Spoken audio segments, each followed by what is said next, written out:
This is lesson on inverse functions from Unit 10. Let's look at 25, 26, and 27. So let's rewrite these each using our three primary trig functions. So I know that CSC, pronounced as cosecant, is going to be the reciprocal of sine. So I'm going to write this as the sine of 1 over negative 1.0403. I know secant is the reciprocal of cosine. So the cosine of 1 over 1.6243, and cotangent is the reciprocal of tangent, 1 over negative 1.4282.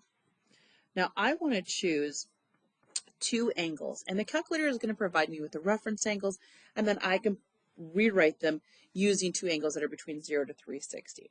So if the sine is negative, well, let's think of this real quick. All-star trig class. So sines are going to be negative sines because the reciprocal of sine and sine have the same signs. So sines are going to be negative in quadrants 3 and 4. So I'm going to cross out quadrants 1 and 2. Here I have a secant that is positive. That means the cosine must also be positive. Cosines are positive in 1 and 4. So I'm going to cross out 2 and 3. Cotangent, like tangent, we have a negative value.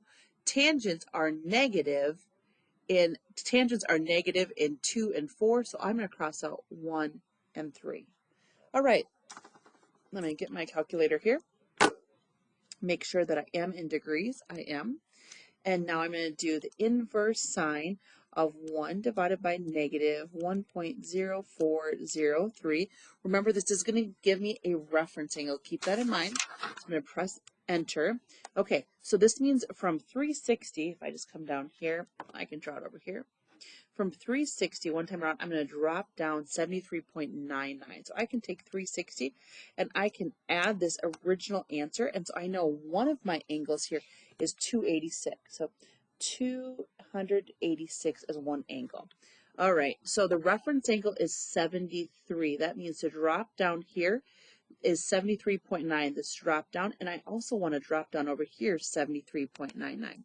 So I want to take this 180, which is right here, and I want to add an additional 73.999899164.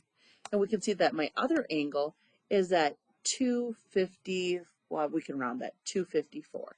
And that's how I'm able to achieve these two. These two angles both have a reference angle, dropping down from this horizontal axis a distance of 73.9, or 74 degrees. Let's look at number 26.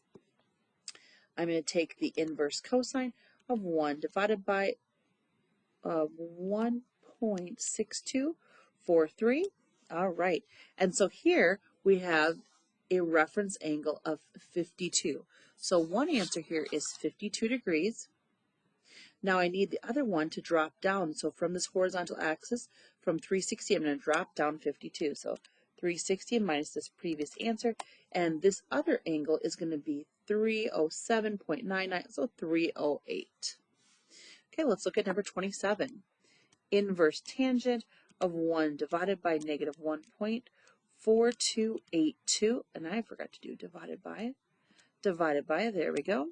Okay, so I'm dropping down here. I'm only going to have answers in quadrants 2 and 4. I'm dropping down 34.99. I'm dropping down 35 degrees. So I can take 360, and when I drop down, I want to subtract this amount, so I could add that original amount. So one answer is 325 degrees. That's one answer, but this always gives me our reference angle. So from here, this is my other quadrant that it's going to lie in, so quadrant 2. The reference angle always goes from the horizontal axis up or down into the correct quadrant. So I want to go back up 35 degrees. So if I have 180, I want to subtract 35 degrees, and my other angle is 145 degrees. That's for 25, 26, and 27.